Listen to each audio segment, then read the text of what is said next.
सहज क्या है, सुबह जो चर्चा हुई उसके बारे में कुछ समझ में आया दोनों जनी को?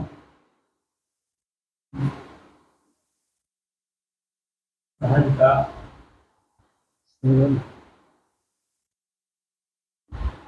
सरल, वो तो अर्थ बता रहे हैं ना आप। सहज का मतलब स्वाभाविक होता है, सहज होता है, और क्या होता है?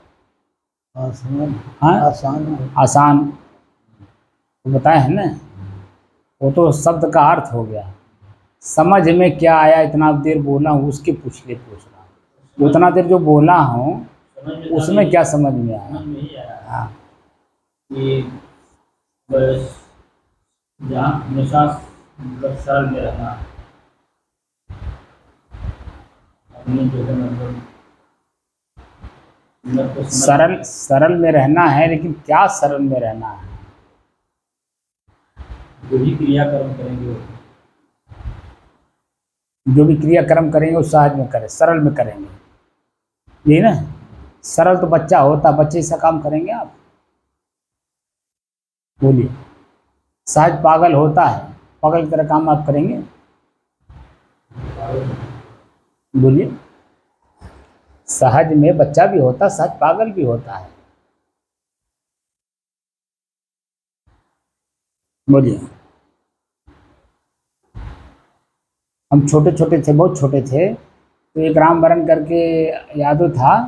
वो हमारे गांव से लगभग वो 5 किलोमीटर दूरी का था।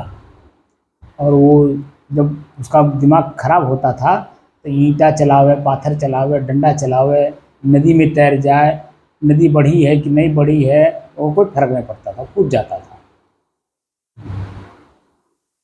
पागल की स्थिति होती है वो सहज ही होती है। अब बच्चे की भी सहज स्थिति होती है, वो सांप भी पकड़ लेता है, अग्नि को भी पकड़ लेता है। आप बच्चा हैं तब क्यों?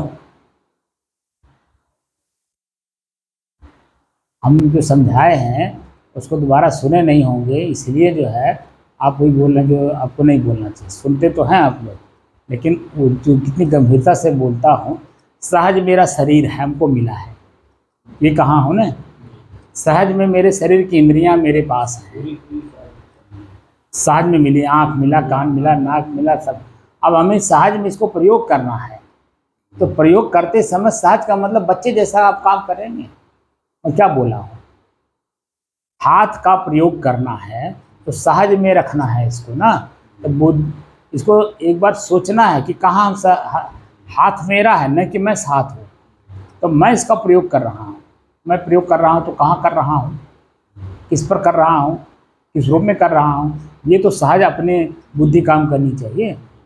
बोलिए क्यों? तब ना आप खुद समझ पाएंगे कि मैंने जो गलती गलती की या सही की, कैसे मालूम आपको? उसका परिणाम जब आप देखेंगे तो सही गलत मालूम होगा। और जब सही गलत को देखेंगे तब मालूम होगा कि सहज में हुआ, स्वाभाविक हुआ, या जानबूझ के हुआ। तो स्वाभाविक हुआ रहेगा तो गलती माफी मांग लेगा, गलती हुई रहेगी तो अपनी गलती का एहसास कर लेगा तो आदमी दोबारा गलती नहीं करता है। लेकिन गलती जान के करेगा तो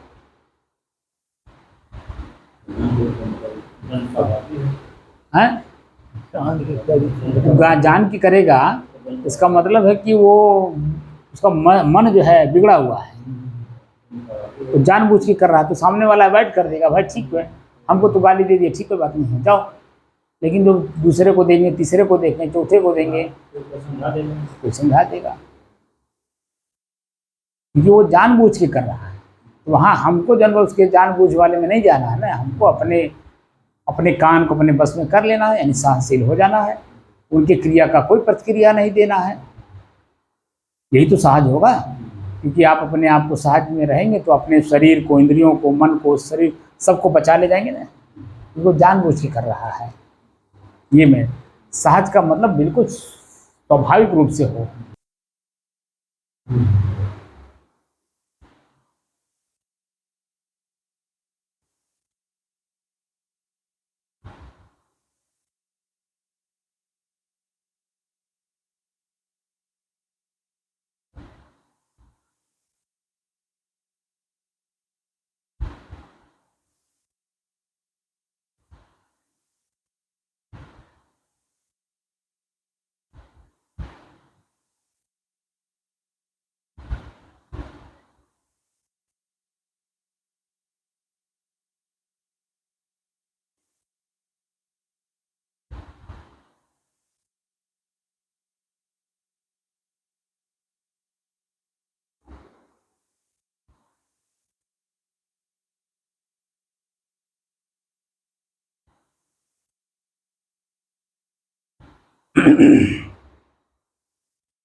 अपने ही चंचल मन को अपने ही बस में करके एकाग्रता, स्थिरता एवं स्वयं अपने आप में शांति का अनुभव करने के बाद स्वयं मैं कौन हूँ को जानने की दृष्टि से साधना करते करते आज 1046 दिन हो गए। तारीख 18 सितंबर सन 2024, दिन बुधवार, सायंकाल का समय।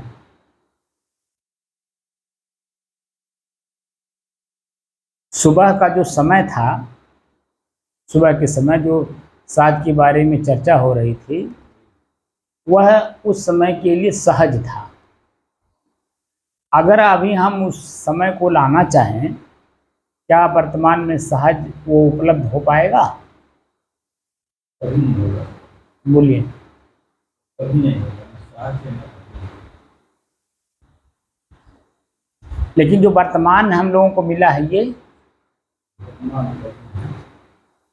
इस सहज में है कि नहीं है? सहज में जो वर्तमान में है, इसमें कोई मेहनत करने की जरूरत पड़ेगी? क्या इसे प्राप्त करने में, जो सहज अभी वर्तमान में है, सहज स्थिति, क्या इसे पाने में आपने मेहनत की?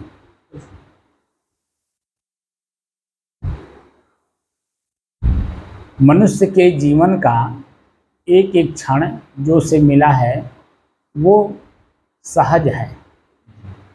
एक एक क्षण, जन्म से लेकर मृत्यु तक, उसको बोलते प्रारब्ध, वो सब बना हुआ है और सब स्वाभाविक रूप से आपको उपलब्ध है। लेकिन वो कठिन कहाँ हो जाता है? जिसमें हम आसक्त हो जाते हैं, जिसके बिना हम न रह पाए। बार बार वही हमारे याद आता है, कोई कठिन होता है, कोई कठिन। और दूसरे में हम जो, जिसको हम कभी न देखे हैं, ना देख पाएंगे, ठीक है, उसकी कल्पना करते हैं। एक तो भूत में रहते हैं जो लौट के आना नहीं है, एक भविष्य में रहता है जो दिखाई देता है। तो जो वर्तमान है यही तो सहज है, ये हमें उपलब्ध है। अब इसी सहज में हमारा शरीर सहज उपलब्ध है, पूरा शरीर। और शरीर के जो पार्ट हैं, आँख अलग है, कान अलग है, नाक अलग है, जीभ अलग, सब जोड़ करके बना है। जैसे कार एक शब्द है, एक शब्द है कार। तो कार में सभी एक शब्द कह देने से उसमें सब कुछ जुड़ा हुआ है, उसमें आपको अलग से कुछ जोड़ने की जरूरत नहीं है। ऐसे मेरा शरीर है तो सब कुछ है, हाथ है, पैर है, आँख है, नाक है, उसको अलग अलग करने की जरूरत नहीं है। शरीर शब्द कह दिए, सब उसको उपलब्ध है। लेकिन उसी को जब अलग अलग करेंगे, टायर पंचर हो गया तो उसको ठीक करा लेंगे, सामने का शीशा फूट गया उसको ठीक करा लेंगे, जो हेडलाइट है वो फूट गया उसको ठीक करा लेंगे, पीछे का टायर पंचर हो गया ठीक करा लेंगे, पीछे की लाइट जो बैक लाइट है वो कहीं खराब हो गई उसको ठीक करा लेंगे। हमारा इंजन खराब हो गया, इंजन सीज हो गया, या वहाँ तक डीजल या पेट्रोल नहीं पहुँच पा रहा है, उसको हम ठीक करा लेंगे। पूरा कार को नहीं करेंगे, जहाँ पार्ट खराब होगा वहाँ, है ना। हमारा शरीर है तो हमारे शरीर, हम एक जगह कहीं कोई चीज़ होता है, पूरे शरीर में नहीं होता है।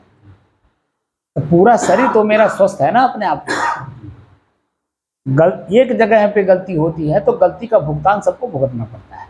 गाली जीभ ने दी, भुगतना पूरे शरीर को पड़ता है, क्योंकि मन डरा हुआ है। गाली जीभ ने दी, डर गया मन।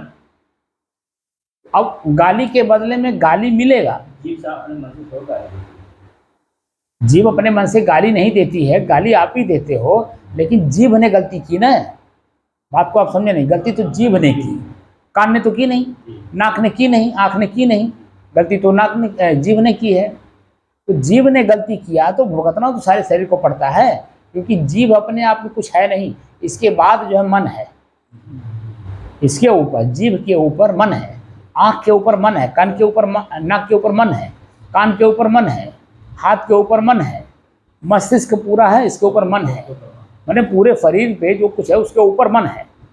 अब मन के ऊपर कौन है? चित्त है। चित्त के ऊपर कौन है? बुद्धि हो गई। और जब ये तीनों एक हो जाते हैं तभी कर्म होता है। जीव ने गाली दी तो तीनों प्रयोग हुआ, तबे तो गाली दी, क्रिया। जीव ने गाली दी तो क्रिया हो गई, तो क्रिया का परिणाम पूरे शरीर को भुगतना पड़ता है कि नहीं? जैसे गाली महसूस हो जाता है, हमने गाली दे दी, सामने वाले ने एहसास कर लिया, तो पूरा शरीर अपने आप में डर जाता है कि नहीं? बोलिए। खाली एक गाली मात्र से गलती जीव ने की है, भुगतना पूरे शरीर को पड़ता है, क्योंकि मन से जुड़ा हुआ है ना।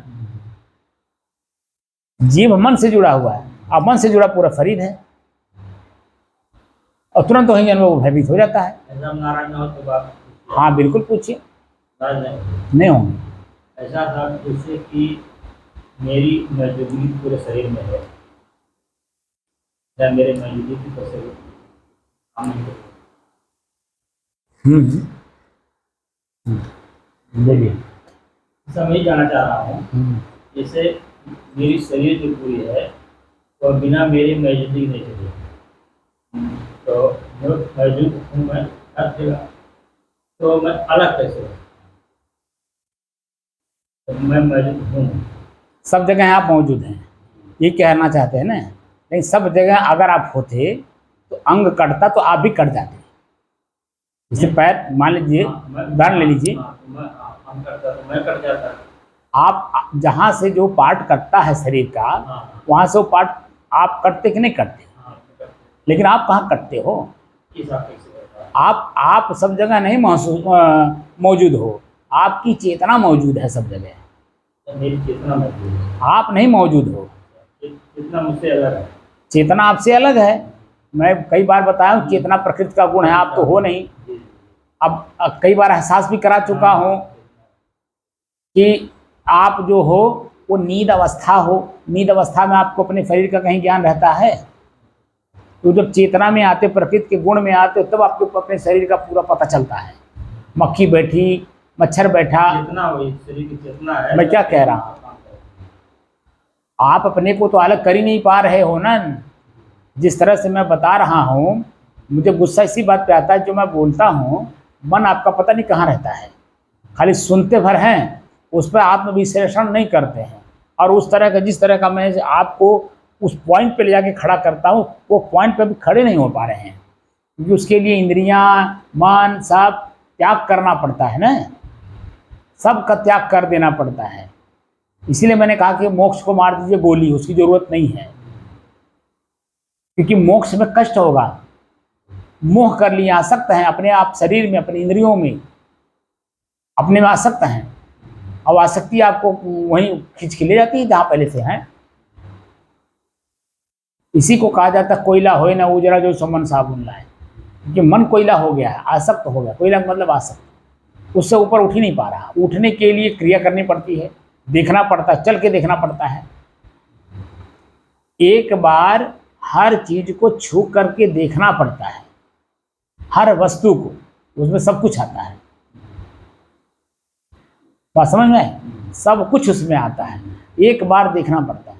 और देखने के बाद, इसीलिए मैंने आपको कई बार बताया हूँ कि जहाँ पर गृहस्थ धर्म का नियम लिखा हुआ है, ब्रह्मचर्य, गृहस्थ, वानप्रस्थ, संन्यास का जहाँ नियम लिखा हुआ है, मैंने इसके बारे में आपको कई बार बता चुका हूँ कि गृहस्थ धर्म में पूरे 25 साल में स्त्री के साथ सिर्फ एक बार संभोग करने की बात लिखी गई है। क्यों लिखी गई है? इसीलिए कि उसको छू करके एक बार देख लीजिए वास्तविकता क्या है। तो उसमें एक बार के वास्तविकता में पता चल जाता है कि जब हम उस क्रिया से पहले रहते हैं, हमारे शरीर में, मन में और समाज में सब जगह देखिए उमंग, उत्साह, प्रसन्नता सब जगह रहती है। आपकी शादी हो गई, कोई बात नहीं, शादी करके घर लाए हो ना, उसमें तो कोई बट नहीं है, किसी को आप छेड़े नहीं हो रास्ते में कहीं नहीं, कि जहाँ सामाजिक तौर पे, पारिवारिक तौर पे या राजनीतिक तौर पे कहीं आपको कष्ट किसी प्रकार का हो। ये तो शादी करके लाए हो, शादी करके घर में लाए हो। उसमें कह रहा है कि सिर्फ एक बार, वो बाहर की बात नहीं कर रहा है, शादी करके। जो ब्रह्मचर्य गृहस्थ परंपरा का मतलब शादी करके गृहस्थ का प्रवेश किया, वहाँ सभी लोगों का आपका योगदान है, माता पिता, गांव गढ़ी, नात मात, हित मित्र, उस लड़की के माता पिता, उस वो लड़की का मनोभाव आपके साथ है, सब कुछ जुड़ा हुआ है। उसके बाद भी लिख रहा है, उसके बाद भी लिख रहा है एक बार, जिस उमंग उत्साह में आप उस क्रिया में लगते हो, क्या क्रिया होने के बाद वह उमंग वो उत्साह शरीर की रह जाती है, इंद्री की रह जाती है, इंद्री की उत्तेजना उतनी ही रहती है, सब शिथिल हो जाता है कि नहीं। तो सिर्फ देखने की बात करता है ना, देखने जानने समझने की बात करता है। हमारे शास्त्र सिर्फ देखने जानने समझने की दृष्टि से किसी चीज को छूने की बात करते हैं। इसीलिए कोई भी काम करिए तो देख कर जान कर समझ करके करिए। इस बात को बार बार बोलता हूं कि नहीं, बोलिए। तब आपको ये अभी प्रश्न कहाँ रह गया कि मैं सब जगह हूँ। सब जगह कहाँ आप हैं? आपकी चेतना सब जगह है, और चेतना प्रकृति का गुण है। वो जो है वहाँ पे वो अग्नि तत्व है। वो अग्नि तत्व पूरे शरीर में आपके कैसे है? जैसे दूध में घी है, मक्खन, जैसे आपके मेहंदी के पत्ते में लाली है, ऐसे पूरे शरीर में आपकी वीर्य शक्ति है। वो उसको बोलते चेतना। आपके पूरे शरीर में एक कण से दूसरे कण के बीच में वीर्य शक्ति है। इतनी गहराई तक आप लोगों को पता नहीं होगा। ये जो जितने भी हमारे शरीर के अंदर में ये जो बाल दिख रहे हैं, एक बाल के दूसरे बाल के बीच में हमारी वीर्य शक्ति है। इसी नाते वो मैं एक बार आपको उदाहरण भी दिया था भूल भुलैया का, याद है आपको? भूल भुलैया, लखनऊ में जो भूल भुलैया है, उसके भीतर जब आप जाएंगे तो भीतर से जहाँ से बाहर की तरफ देखा जाता है, अंदर का आदमी बाहर के हर आदमी को देख लेता है, ठीक है, वहाँ से तीर भी चला सकता है, लेकिन बाहर का आदमी उसको नहीं देख सकता। उस जगह पे जब आप जाएंगे तो वहाँ एक रेलिंग बनी हुई है, और उस रेलिंग में इस किनारे से और उस किनारे तक का आवाज़ जनरल, यहाँ खाली खरोच मारिए, वहाँ आपको सुनाई देगा। एक किनारे पे आप खरोच मारिए तो दूसरे किनारे पे आप कान लगाइए तो आपको सुनाई देगा। वो बना हुआ है, उसमें कौन सी मटेरियल लगी हुई है जो यहाँ से खरोच मार रहा है वहाँ सुनाई दे रहा है? इसी शरीर को ही देख करके वो बना हुआ है, कहीं अलग से नहीं बना हुआ है। हमारे जो पूर्वज हैं कितने बुद्धिजीवी थे। जब हम अजूबों को देखते हैं तब पता चलता कि हमारे समाज के बुद्धिजीवी कितने बुद्धिजीवी थे। आज हम उतनी बुद्धिजीवी है ये नहीं, उनके किसी भी लेवल पे हम नहीं हैं। पूर्व के जितने ऋषि महर्षि हमारे समझदार लोग हुए, समाज के वैज्ञानिक हुए, किसी भी प्रकार के हुए, वो उनके बराबर अभी हम लोग कहीं नहीं है, दिखाई नहीं पड़ रहे हैं। हमारे शरीर में आप देखिए, पैर में यहाँ आप चुमोटी काटिए, आपको यहाँ तक महसूस कराता है? क्यों कराता है? क्या चीज़ है यहाँ तक महसूस करा रहा है जो कि आप वहाँ हैं नहीं। यहाँ आप हैं नहीं, जहाँ आप हैं वहाँ आप जानते नहीं, और जहाँ नहीं आप उसी को कह रहे हैं कि मैं सब जगह हूँ शरीर में।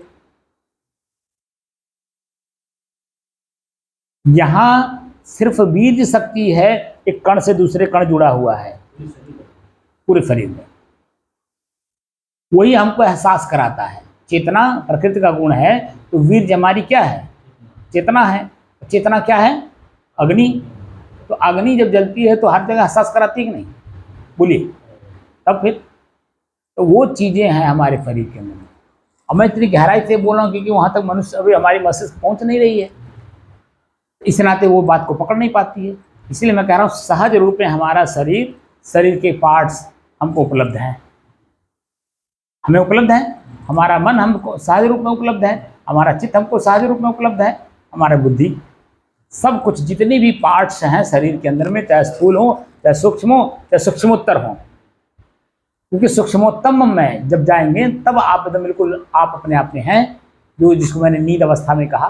तो नींद अवस्था में तो वहाँ चेतना कहाँ है? बोलिए, चेतना है कहीं? तो फिर इसका अनुभव सबको है, और मैं जो सहज में उपलब्ध है उसी की चर्चा करने हम लोग बैठे हैं। सहज की साधना करने बैठे हैं कि सहज हम अपने शरीर में उपलब्ध हैं वर्तमान में। पूर्व में हमने क्या किया क्या नहीं किया, किससे मिला किससे लिया दिया, क्या लिया दिया, कुछ नहीं पता है। लेकिन वर्तमान में कोई हमको गाली दे रहा है, उससे हमें एहसास हो जाता है कि कर्म का सिद्धांत है कि जिसको आप जिसको जो कुछ देंगे वही आपको कुछ रिटर्न देगा। दोनों रूपों में मैंने आपको उसमें बात बता दिया हूँ। 1 लाख रुपया आपने किसी को दे रखा है, आप भी भूल गए, वो भी भूल गया, या आप किसी से 1 लाख रुपया ले लिए हैं, ठीक है, वो भी भूला है, आप भी भूले। आपको जब पैसा हो और जब याद आ जाए, डायरी आप अपना देखिए जहाँ लिखे हैं फलाने से इतना लिए हैं, उस डायरी को आप जब देखेंगे आपको जब याद पड़ेगा तो लौटाएंगे नहीं, स्वाभाविक बात लौटाएंगे, क्योंकि हम लोग बुद्धिजीवी हैं, हमें पता है कि लिए है तो देना पड़ेगा, कर्ज है, वो कर्ज है, इसीलिए उनको लौटाना। लेकिन उनको नहीं पता है, जब उनको नहीं पता है, जब आप देने जाएंगे तो क्या वो लेंगे नहीं? या आपको नहीं पता है तो अगर आपको कोई लौटाए तो आप लेंगे कि नहीं लेंगे? बोलिए। बताएंगे भैया बड़ा अच्छा किया, तो भूल गया था। वही जो वो गलिया दे रहा है, रुपया लेते समय में तो आप बड़ा प्रेम से बोलोगे, लेकिन जो गलिया दे रहा है वो भी तो आप ही का दिया हुआ है। अच्छा बुरा दोनों चलता नहीं चलता है। तो जब आपने गाली दिया है तो गाली का बदला एक गाली का बदला 10 गाली आपको दे रहा है। तो जब आपको ये बात का पता चल गया कि कर्म का सिद्धांत है, जो चीज़ें जिसको दिया जाता है उसी से वही चीज़ें हमें प्राप्त करनी होती है। पृथ्वी गोल है, कहीं से भी आप जाएंगे वहीं आएंगे जहाँ पे आप चले थे, जहाँ से आप चले हैं वहीं आप आए। तो जिसने भी आज उसका खाली शरीर बदला हुआ है, उसके संस्कार नहीं बदले हैं, खाली शरीर ऊपर का चीज बदल गया। जैसे ड्राइवर बदल जाता है, गाड़ी बदल जाती है, ड्राइवर कहीं बदलता है? ड्राइवर तो ही रहता है। कोई भी गाड़ी पकड़े ड्राइवर तो ही रहेगा ना। और जिस पहले गाड़ी में जो उसने सीखा है, जाना है, समझा है, वही हर गाड़ी में करके चलाता है। नई नई टेक्नोलॉजी आती है, बात अलग है, वो भी समझ में उसके आ जाता है। लेकिन पूर्व वाली चीज़ें, बहुत सी ऐसी चीज़ें जो पूर्व वाली गाड़ी के उसमें रहते हैं, जैसे टायर है, सिर्फ दरवाज़ा है, जैसे स्टीयरिंग है, सब गियर है, सब कुछ रहेगा नहीं, हार्न रहेगा, एक्सीलेटर रहेगा, सब कुछ रहेगा। कुछ चीज़ें ऐसी हैं कि जो वो उसको समझते कितना देरी लगेगा। पहले की चीज़ों को समझ लिया देखते ही, और दूसरी चीज़ों को खाली किसी से जान लिया, भैया ये गियर कैसे बदलता है, अपने से बदलेगा कि कैसे बदलेगा, दाएँ बदलेगा कि बाएँ बदलेगा। कोई नई चीज़ें बता दीजिए इसमें जो है फंक्शन क्या है। तो जैसे बताता है तो पहले वाली चीज़ें तो उसके कन्फर्म है, दूसरी चीज़ों को जान लेता है। गाड़ी को बस 1-2 बार खाली रोड पे 2-4 बार घुमाया, उसके बाद उसको पूरा भारत घुमाइए। ये चीज़ें हैं कि नहीं हैं? तो ऐसे ही आपका शरीर एक गाड़ी है, रंग और रूप बदल जाएगा, लेकिन संस्कार कहाँ बदलेगा? वो तो रहेगा ही। इसी नाते कहा जाता है कि जो कुछ भी कोई दे रहा हो, मेरा ही दिया हुआ उसको है, उसी ही वो लौटा रहा है मुझे, उसको ले करके ख़त्म कर लेना चाहिए, यानी सहन कर लेना चाहिए। उसकी क्रिया का प्रतिक्रिया नहीं करनी चाहिए। क्रिया का प्रतिक्रिया करेंगे तो फिर वो बढ़ेगा, कर्म हो जाएगा। कभी आप उससे ताकतवर थे तो उसको आपने गाली दिया अपने जोश में, आज वो ताकतवर है, आप कमज़ोर हैं तो वो गाली दे रहा है। आप मान लीजिए चुप रहे, लेकिन मन में बनाए हैं समय आने दो तब बताऊंगा। अगर ये भावना है तो वो समय आने पे आप बता तो देंगे, लेकिन वो क्रम आपका टूटेगा नहीं। लेकिन अगर आपने वहीं उसको समाप्त कर दिया कि हमें कोई दिन को इसके बाद का जवाब देना ही नहीं है, हमें अपने काम में मस्त रहना है, जब आप अपने काम में मस्त रहेंगे उसके बाद का जवाब नहीं देंगे तो वो वहीं ख़त्म हो जाएगा। वो जो क्रिया है वो क्रिया वहीं ख़त्म हो जाएगी, आपसे कुछ नहीं। तो सहज में, इसीलिए मैं कह रहा हूँ, सहज मतलब स्वाभाविक रूप से आपको मिला हुआ है, कर्मों पूर्व कर्मों के अनुसार सब चीज़ सहज में मिला हुआ है। आज जो है हमें चौकन्ना रहना है। चौकन्ना का मतलब समझदार बन करके रह, शांत तो रहिए, लेकिन जो क्रिया सामने से आ रही है उसकी जो हमें प्रतिक्रिया देनी है उस पर हमें ज़रा ध्यान दे करके करना है। हम इसीलिए पूछे ना कि क्या बच्चे हैं, क्या पागल हैं? स्वाभाविक रूप में बच्चा है, स्वाभाविक रूप में पागल है, क्या स्वाभाविक रूप में आप पागल हैं? तब क्रिया जैसे हाथ का प्रयोग करना है, हाथ मेरा है, इस बात को आपको पता चल गया। तो उस हाथ जब मेरा है और जब मुझे ही प्रयोग करना है तो मैं कहाँ प्रयोग कर रहा हूँ, ये प्रश्न अपने ऊपर करेंगे कि नहीं करेंगे? क्यों? क्योंकि हाथ मेरा है, मैं हाथ से अलग हूँ, प्रयोग मुझे करना है और इसी के प्रयोग के बाद इसका परिणाम भी मुझे ही लेना है। तो जब तक आप अपने और अपने शरीर को और अपने शरीर के पार्ट्स को, तीनों को अलग अलग नहीं करेंगे तब तक कैसे आप प्रयोग कर पाएंगे? बोलिए। आप जब तक अपने शरीर के पार्ट्स यानी इंद्रियां और उसके ऊपर जो मन है, चित्त है, बुद्धि है, उससे अलग आप नहीं करेंगे तो आपको वो प्रयोग कर रहा है कि आप उसको प्रयोग कर रहे हो, कैसे पता चलेगा? आंख आपका प्रयोग कर रहा है या आप आंख का प्रयोग कर रहे हो, आपको कैसे पता चलेगा? आप बताओ, जब तक अलग अलग नहीं हो। मैं ज्ञान किसको दे रहा हूँ? अपने आप को दे रहा हूँ कि सामने जो न बैठे हुए रामोतार को और सुभाष बाबू को दे रहा हूँ? किसको दे रहा हूँ? बोलिए। स्वयं अपने आप में तो मैं परिपूर्ण हूँ, मुझे देने की जरूरत ही नहीं है, लेकिन दे रहा हूँ किसी को क्योंकि मेरे से अलग हैं, अज्ञानी हैं, इस बात की जानकारी नहीं रखते हैं, इसलिए तो दे रहा हूँ। और इसी नाते जब हम जब बोलते हैं तो हमारी गुस्सा भी प्रकट हो जाती है क्योंकि आप नासमझी वाली बात बोलते हो। ऐसे अपने आप पे जब प्रयोग करोगे ना तो हमारा हाथ हमसे नासमझी का काम कराता है, हमारा आंख हमसे नासमझी का काम कराता है, हमारा कान हमसे नासमझी का काम कराता है। कैसे समझेंगे आप? बोलिए। इसी को तो मैं कह रहा हूं कि सहज रूप में उपलब्ध है, लेकिन सहज रूप से प्रयोग करते समय असहज होकर के प्रयोग करना होगा। असहज का मतलब है कि किसी को डंडा नहीं मारना है, वहां सावधानी मतलब सतर्क होकर के इसका प्रयोग करना है, देख कर जानकर समझ करके करना है, क्योंकि ये हाथ मेरा है और इसका परिणाम भी मुझे ही भोगना है। हाँ, अब समझ में बात आ रही है? इसीलिए मैं कह रहा हूं कि सहज में सब कुछ उपलब्ध है, लेकिन क्या सहज में हम हैं? शांत भाव में रहिए। कोई गाली दे रहा है तो अपने शांत भाव में, मैंने आपको रहने के लिए नहीं कहा, मैंने श्वास को देखने के लिए क्रिया दे रखा है। श्वास को देखिए, काम है, श्वास को देखना एक बहुत बड़ा काम है। जैसे मैंने आपको कल सुबह बताया था ना कि हमारे यहाँ महात्मा जी ने कहा कि बाबू इतना धूपे में तुरंत पतन सुकुमार आदमी और खेत कोड़ा थिया 4 सही अनाजे कर दी, ठीक है, और तुरंत पतन जब बिहान आए हमारा काम कही दी हो, कहना ठीक बात कही दे, अले काले बाबू हाथ पैर धो ले, नले पर कुआं से पानी निकाल के और बैठा और खाली तो कुछ करे नहीं, राम राम करे बस। आप बताइए, तो तुरंत तक कुल भाग गए, कहा था ना हम जमन पैसे नहीं हुए, अर्जुन क्यों कहा था कि बहुत शाम के 4 से अनाज आप लोगों को मिलेगा, खाली राम राम करना है। अब आप बताइए, वहां मनमानी है, यहाँ मनमानी नहीं चल सकते हैं, क्योंकि यहाँ देख रेख में आपको काम करना है ना, माला डोलाना, वहाँ सुरती नहीं ठोकना है। खेतवा में गुड़ैया करते समय भले पसीनवा हो रहा, भले धूपवा लग रहा है, लेकिन बैठ करके थोड़े देर सुरती ठोक ले लें, मनमानी है ना। मैं क्या कह रहा हूँ, वो दोनों आपस में क्या क्या चर्चा कर लेंगे कुछ पता नहीं, यहाँ तो कुछ भी चर्चा नहीं कर पाएंगे ना। भागने का मतलब क्या हुआ कि मन उनका अपने अधीन नहीं होने देना चाहता है, वो आपको अपने अधीन रखना चाहता है, आपके अधीन मन नहीं होना चाहता है। इसीलिए जो ना बड़े बड़े लोग भी जो अपने को ज्ञानी अज्ञानी जो भी कुछ कहते हो शरीर में है, लेकिन वो अपने शांत स्वभाव में बने रहने नहीं चाहते हैं, वो खुद अपने मन के हाथ दुखे हुए, इसीलिए उनको मन घुमाता रहता है। तो सहज में शरीर मिला हुआ मुक्ति के लिए मिला हुआ है, शरीर से दुख से शरीर रूपी दुख से छुटकारा पाने के लिए मिला हुआ, और हम कर क्या रहे हैं, हम करके और बढ़ा रहे हैं। पहले वाला तो कम किए नहीं, और बल्कि उसी पे दर पे दर, दर पे दर, दर पे दर, और तह पे तह लगाए जा रहे हैं। इसीलिए मैं कह रहा हूं कि सहज में सब कुछ मिला हुआ है, बस दृष्टा भाव में रहना है। तो दृष्टा भाव में तभी रह पाएंगे जब ड्राइवर की तरह एक सीट पर आप स्थिर रहेंगे। बोलिए। ड्राइवर अपने सीट पे रहता है, उसका हाथ भी हिलता है, आंख भी देखता है, कान भी सुनता है, पैर भी हिलता है, होता है नहीं होता है, लेकिन अपने जगह पे स्थिर है कि नहीं, वो अपनी सीट पे स्थिर है, सीट से अलग नहीं हो सकता है। सीट से अलग अगर हो गया तब तो फिर गए काम से।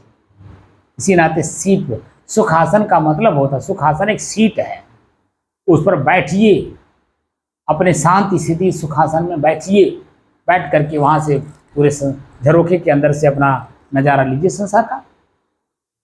झरोखा हमारा आंख है, कान है, नाक है, जीव, इसी से आनंद लीजिए। लेकिन जब ये आपके बस में रहेगा तभी आनंद देगा, लेकिन जब आप इसके बस में हैं तो आनंद कहाँ देगा? बोलिए। आपके 2 पुत्र हैं, आपके क्या पुत्र हैं? एक। मान लीजिए आपके 2 पुत्र हैं, यहीं बगल में हमारे दुबे जी हैं, उनके भी तो 2 पुत्र हैं। आपके दोनों पुत्र जैसे भी हों अच्छे हैं, क्योंकि आज्ञाकारी हैं। लक्ष्य दोनों का अलग अलग, एक वकील है, एक प्रधान है, तो अपने अपने लक्ष्य पे काम कर रहे हैं कि नहीं, आज्ञाकारी हैं कि नहीं। क्यों? क्योंकि आपने उन्हें शुरुआती दौर में, बचपन में ही उनको ठोक बजा करके सही दिशा में लेकर के आए, पढ़ा लिखा करके। तब आज जन्म में आपको कुछ सोचना नहीं पड़ता उनके बारे में, और ना ही उनके कर्मों को देख करके कभी कष्ट होता है, क्योंकि अपने अपने काम में सब लोग मस्त हैं और कोई काम उन्होंने सामाजिक रूप से, पारिवारिक रूप से या अपने शारीरिक रूप से गलत नहीं कर रहे हैं, ताकि वो सुचारू रूप से सुबह से शाम तक काम करते हैं, शाम को 2 रोटी खाते हैं, अपने परिवार में सोते हैं चुप मान के। आपको कहीं कष्ट होता है? लेकिन हिंदू विधि को देखिए, दिन रात वो तो दोनों परेशान ही हैं, अपने दोनों पति पत्नी वो भी तो परेशान है, क्योंकि उन्होंने शुरू में बचपन में ही चाटा नहीं मारा ना। चाटा मारे होते तो आज ये दिन नहीं देखने को मिलता। मैंने अपने बारे में आपको बताया था कि मेरी माता जी को जब पता चला कि वो जो ज्योतिषी जी थे, महंत जी, संत जी, उन्होंने कहा था बेटा ये तुम्हारा बच्चा या तो साधु बनेगा या तो डाकू बनेगा, 2 ही बात कहा था उन्होंने। अब 2 बात में माता जी के ऊपर निर्भर किया कि हम किसको ले जाएं, या तो सुल्ताना डाकू की तरह हमको भी माता जी छोड़ दे देती, मैं किसी का कुछ भी शुरुआती दौर में घर से चोरी करता आदमी, या जहाँ रहता वहीं चोरी करता है, वहीं हम शुरू करते और वहीं वो मेरी ठोक दी होती, तुमने बड़ा अच्छा काम किया, तब तो पता चला आज जन्म मैं साधु के रूप में नहीं, मैं बल्कि डाकू के रूप में प्रस्तुत होता। यही शरीर, इंद्रियां, यही दिल, दिमाग, मन, सब कुछ जो कुछ मेरे पास है वो दूसरे रूप में परिवर्तित हो जाता। लेकिन माता जी नहीं, प्रारब्ध तो अपनी जगह, प्रारब्ध तो बता तो दिया कि दोनों रूपों में है। अब संस्कार कहाँ से आपको मिलता है, माता जी के ऊपर डिपेंड करता है ना। मैं तो अबोध हूँ ना, 1.25 महीने का मतलब क्या होता है, अबोध। लेकिन जो ज्योतिषाचार्य जी थे, संत जी, उन्होंने तो दोनों रूपों में बता दिया ना, तुम्हारे संस्कार से संस्कारित होकर के ये डाकू या साधु बनेगा। सभी सोचेंगे लड़का हमारा मतलब डाकू ना बने बल्कि साधु बने। सभी लोग कैसे? सभी लोग तो मनमानी है ना, सब कुछ जानते हुए भी मनमानी चलते हैं। हमारी माता जी मनमानी नहीं चली ना, हमको चलने दी है, तब मैं इस रूप में बैठा हूं। 1 सेकंड के लिए मैंने कोई भी काम मैं करता था, उसमें हमें उस काम के बदले में काम का परिणाम दिखाती थी। जैसे कथा उस समय बहुत होता था, सत्यनारायण बाबा कथा बहुत होता था, तो कहें कथा जहाँ कथा हो, जहाँ शंख बजे जब भी सुनो वहाँ पहुँच जाओ, और जब तक कथा समाप्त न हो जाए, प्रसाद बंट ना जाए, हाथ में प्रसाद आपको मिल ना जाए, वो भी चरणामृत भी और सूखा प्रसाद भी, दोनों एक ही हाथ में ले लीजिए और वहाँ खाइएगा भी नहीं। प्रसाद कितना मिलता है, इतना ही सा तो बोलिए, हाथ में ऐसे लिया जाता है, और वो भी कहती वहाँ खाना नहीं है, घर लेके आना है, सबको बांट करके तब जो बचेगा शेष उसमें आपको खाना है। मैंने छोटी छोटी बातों में ध्यान देती थी वो, क्योंकि छोटी बात से ही बड़ी बात होती है। आप माचिस जलाते हैं, माचिस की तिल्ली की जो मसाला होता है इतना होता है, जैसे आप मारते हैं बक से बरता, पूरा गांव जला खाक कर देता है। तो छोटी चीजें बड़ी काम को करने में बड़ा कामयाब होती। सुई होती छोटी सी, नोक उसकी छोटी होती है, लेकिन जहाँ चुभती तहाँ तब। इसीलिए छोटी छोटी बातों पे ध्यान देना पड़ता है, ताकि बच्चा सही दिशा में जाए। बड़ी बात तो बाद में करेगा ना, पहले छोटी छोटी करता है, और छोटी छोटी चीज़ों को आपको बहुत केयर करना पड़ता है। जब माँ बच्चे के ऊपर केयर करना शुरू कर देती है ना, तो बच्चे की हिम्मत नहीं है कि कहीं ये बट हो सके, क्योंकि माँ हर चीज़ पे केयर करती है, ध्यान रखती है। केयर का मतलब ध्यान रखना, क्या खा रहा है, कहाँ जा रहा है, कहाँ बैठ रहा है, कहाँ सो रहा है, सब चीज़ पे ध्यान देती है, क्योंकि वो पास पास में रखती है, साथ साथ। 5 साल की अवस्था तक बच्चा अगर माँ के सानिध्य में रह गया तो पक्का कि माँ के संस्कार से संस्कारित होगा, क्योंकि जो दूध पीता है ना, उसी के साथ जो माँ देती है। अगर माँ बिल्कुल निश्चिंत, जैसे मान ले दूध पी रहा बच्चा और माँ बात कर रही दूसरे से, वो भी तो कान से सुनता है बच्चा, आँख से देखता है, तो दूध के साथ जो भाव जा रहा है वो दूसरे की बात जा रही है दूध के साथ। तो बच्चा भी दूध जैसे बड़ा होगा वो दूसरे की बात करेगा। अपनी बात और अपने हित की बात नहीं करेगा, वो दूसरे की बात करेगा, क्योंकि माँ उसे थी। माँ जब तक गर्भ में बच्चे को लिए रहती है तब तक, और प्लस जन्म से 5 साल तक बच्चे का सारा कुछ जन्म माँ के हिसाब से होता है। माँ फ्री है, जो मन में आ रहा बोल रही है, जो मन में आ रहा कर रही है, जो मन में आ रहा है खा रही है, तो बच्चा भी उसे तो करेगा। सब जो बड़े घराने वाले हैं वो दूध नहीं पिलाते हैं, उनका कैसे होता है? क्या चीज?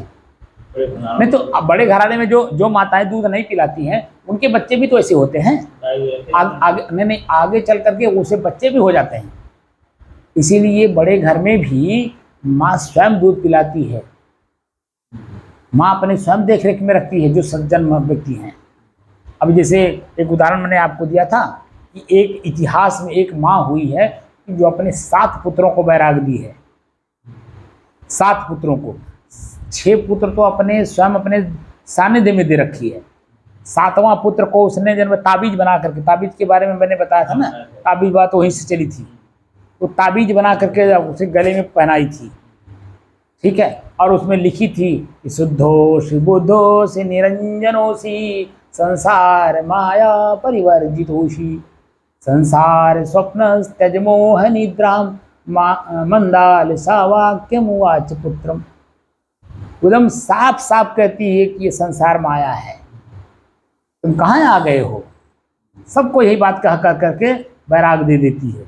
जैसे वो मैच्योर होते हैं कुछ जानने लायक, वैसे उनको बैराग दे देती। इसी संत महात्मा के सानिध्य में छोड़ देती थी, जय गोकुल में, वहीं से बैराग ले, यहाँ आने की जरूरत नहीं है। लेकिन जो 7वां पुत्र, जब राजा ने कहा अरे रानी हम लोग बूढ़े हो गए हैं, कुछ सेवा वाला तो चाहिए, तो उसने कहा कि जब आप यहीं पे आप हमारा आपका जो अनुबंध है वो टूट गया। क्योंकि जब वो उम्र में थी, शादी नहीं हुआ था, तो राजा उसको देख करके मोहित हो गया था। अब मोह में जो रानी ने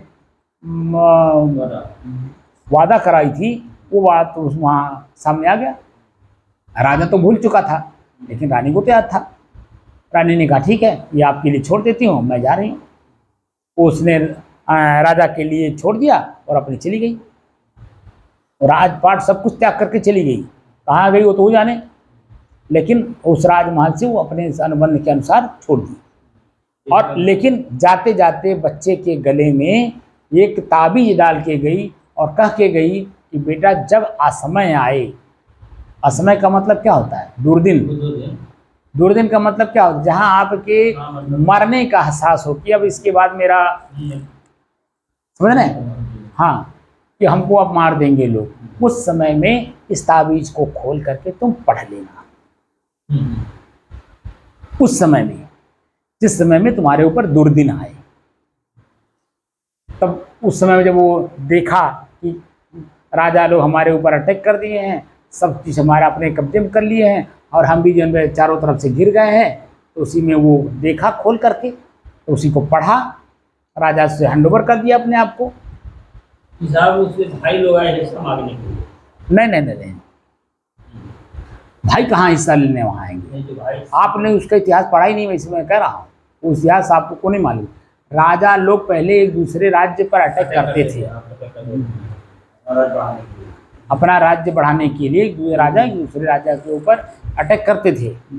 उस समय की वो बात थी, जब राजा बगल वाला राजा या दूसरा कोई राजा उस राज्य पे अटैक किया, तो वो अपने आप में कमज़ोर हो गया, क्योंकि सब चीज़ पर वो लोगों का अपना कब्जा हो गया।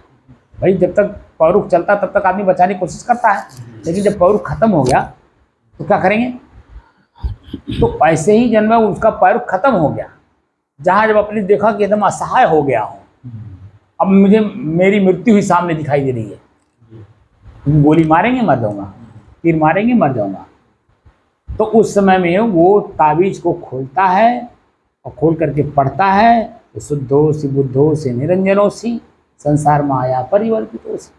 जब पढ़ता है वहीं पे तुरंत अपने हाथ को ऊपर कर देता है और कहता है दोहाई धर्मात्मा हमको मारिए नहीं। तो साल भर तक अपनी बात को पूरी कह देता है। जो राजा अटैक करता है तो उसके सामने प्रस्तुत किया जाता है। प्रस्तुत होने के बाद अपनी बात को राजा से कह देता है, और कहने के बाद 1 साल तक राजा उसके ऊपर वाच करते हैं कि क्या सचमुच जो कह रहा है उस पर खरा उतर रहा है या नहीं। अपने देख रेख में रखते हैं उसे, और उसके बाद फिर उसको धीरे धीरे फ्री कर देते हैं, क्योंकि वो संत वास्तव में हो जाता है। पहले के लोगों में बात की धरान थी, जो कहता था वो भी अपने आप बात पे स्थिर रहता था, और जो सुनता था वो भी उस पे बात पे वाच करने की दृष्टि से स्थिर रहता था। आज के लोगों की तरह नहीं था, उस समय के लोग ऐसे नहीं। आज अपने 50 साल पहले आप जाइए तो बात का दम लोग रखते थे, एक एक शब्द का दम रखते थे। भले वो स्कूल के पढ़े लिखे नहीं थे, लेकिन जिसे जो जबान दे देते थे उस जबान पे पूरा जीवन स्थिर रहते थे कि नहीं रहते थे। आज के लोग जन्म उतावलेपन में एक शब्द में अभी दूसरा शब्द जैसे मिलता तुरंत बाइकाट हो जाते हैं। पहले ऐसा नहीं था, तो इसलिए जन्म वो उस समय का सहज स्थिति था। आज वो स्थिति नहीं है, तो हम लोगों को अपने जो वर्तमान स्थिति है, जो ज्ञान संत महात्मा के द्वारा मिलता है, उसमें हमें स्थिर रहना चाहिए कि शरीर मेरा है, मुझे सहज रूप से मिला हुआ है, जो कि शरीर मैं नहीं हूँ, मेरा है, और मैं इसी में स्थित हूँ। और अपने कोई ढूंढना, मैं जब बोलता हूँ तो आप सुनते होंगे, बार बार सुनते हैं कि मन की एकाग्रता, स्थिरता एवं स्वयं अपने आप पे शांति का अनुभव करने के बाद स्वयं मैं कौन हूँ वो जानने की दृष्टि से साधना करते करते, तो स्वयं को जानने के लिए ना, मैं मन की एकाग्रता भी मैं नहीं हूँ, मन की स्थिरता भी मैं नहीं हूँ, मन की शांति भी मैं नहीं हूँ। उसके बाद तब अपने आप की खोज शुरू होती है, क्योंकि यही तीनों हमें भ्रमित किए हुए हैं। शरीर, शरीर के पार्ट्स, इंद्रियां, और हमारा मन, चित्त, बुद्धि भ्रमित किए हुए हैं। इनको जब हम स्थिर कर लेते हैं तब हमें पता चलता है कि आखिर मैं कौन हूँ। क्या मैं मन हूँ, एकाग्र हूँ, क्या स्थिर हूँ, क्या शांति मैं हूँ। शांति के बारे में भी मैंने बताया है, प्रकृति का गुण नहीं। मन में शांत कैसे होता है, जैसे किसी बात को लेकर के मन अशांत है। अशांत का मतलब बार बार उसी को सोच रहा है और मन पीड़ित हो रहा है, और वही काम आपका जब सफल हो जाता है तो अपने आप में मन शांत हो जाता है कि नहीं हो जाता है। मैं एक बड़ा उदाहरण दे करके समझाया हूँ कि बेटी का जन्म जब होता है 20 साल तक मन अशांत रहता है, 20 साल 25 साल तक, जब तक लड़की का शादी ना हो जाए, लड़की अपने घर अपने पति के साथ ना जाए, तब तक माता और पिता दोनों के बुद्धि को आप देखेंगे कितना सशंकित रहता है। बाप तो मान लीजिए नहीं, लेकिन माँ को आप देखेंगे, अगर लड़की है तो वो 1 मिनट के लिए भी अपने से ओझल नहीं करती है। क्यों? क्योंकि उसका जो शरीर है वो मांस का टुकड़ा है, और ये चील, गीद, कौवा या हिंसकी जानवर, जो शरीर, मानव शरीर में जो हिंसकी जानवर हैं या हिंसकी पक्षी हैं, ये कब चोंच मार दे, कहाँ चोंच मार दे, कैसे चोंच मार दे, यानी कष्ट कहाँ दे दे, कौन पता है। इसीलिए पूरा ध्यान देना पड़ता है 20 साल 25 साल तक, तो मन अशांत रहता है कि नहीं। लेकिन वही जब आपके ही सामने आपकी बेटी अपने पति के साथ, जिसके साथ आप शादी करते हैं, निश्चिंत होकर के चली जाती है, आपकी आंखों से ओझल हो जाती है, कितना रिलैक्स महसूस होता है, उसको शांति कहते हैं। किस कारण से मन अशांत है, कारण का निवारण कर दिया, मन शांत हो गया। तो शांत मन भी तो मैं नहीं हूँ, अशांत मन जब मैं नहीं हूँ तो शांत मन भी मैं नहीं हूँ। वो तो क्रिया का, जहाँ पर शांत अशांत की स्थिति बन रही है, वो क्रिया आप सुधार दिए, मन शांत हो गया। लेकिन शांत तो आप नहीं है ना, तब दोनों नहीं है आप, वो तो क्रिया प्रकृति में चल रही है, जिसको मानंदी कहते, मानंदी में आप आ गए, इस नाते उसे आप मान लिए। वो सब कुछ नहीं है, आप एकदम शुद्ध नींद की तरह हैं, नींद, शुद्ध नींद। लेकिन बार बार मैं बोलता हूँ, लेकिन वहां तक इसलिए क्योंकि आप लोग अभ्यास नहीं करते हो। हम कह के क्या करेंगे, सहज में आपका शरीर उपलब्ध है आज, और मैं चिल्ला चिल्ला के कह रहा हूं, गला फाड़ फाड़ के कह रहा हूं, लेकिन आप अपने उसी धुन में हो, पूर्व वाले में। इसीलिए वो 84 लाख दुनिया हमारे कहने के बाद भी वो मोबाइल खड़ी हैं। आपको अपने अंदर में जरा सा डर नहीं है, इसलिए कि आपको दूरगामी दृष्टि नहीं है। दूरगामी दृष्टि दिख जाए तो जन्म आप अपने आप में डरें। जो व्यक्ति भीतर से डरता है वो सचमुच जन्म कोई गलत काम नहीं करता है। हम लोग खुद साधु लोग, विद्वान लोग, जितने भी लोग हैं, अपने ही शरीर, अपने शरीर के पार्टों से हम लोग डरते हैं प्रयोग करते समय। अगर हम लोग प्रयोग करते समय डरे ना, यही हमें निश्चिंत कर देता है, और जैसे निश्चिंत किया तैसे गलती कराएगा। चेतना में रहना है तो डरना ही पड़ेगा, और डरना है तो चेतना में रहना ही पड़ेगा। दोनों बात होती है, दोनों दूसरे के पूरक हैं। चेतना में रहेंगे तो डरेंगे, निश्चित डर आएगी हमारा। आप बता दीजिए, आपको डर है? जरा से भी डर नहीं है। 78 साल आपके जीवन का सब चला गया, लौट के आएगा? बोलिए, जरा सा भी आपके कभी आपने सोचा उसके बारे में? जो समय मेरा चला गया लौट के आएगा? क्या मैं से लौटा सकता हूं? जो कर्म हमने कर लिया है गलत सही, उसको क्या मैं वो ना वो समय आएगा, ना वो व्यक्ति आएगा, ना वो सुधार आप कर पाएंगे? क्या डर है उसके बारे में? वो तो आपको पता नहीं चल रहा है, सामने भी जो प्रत्यक्ष आदमी मिल रहा है वहीं आप गलती करते जा रहे हैं, और गलती हो रही है।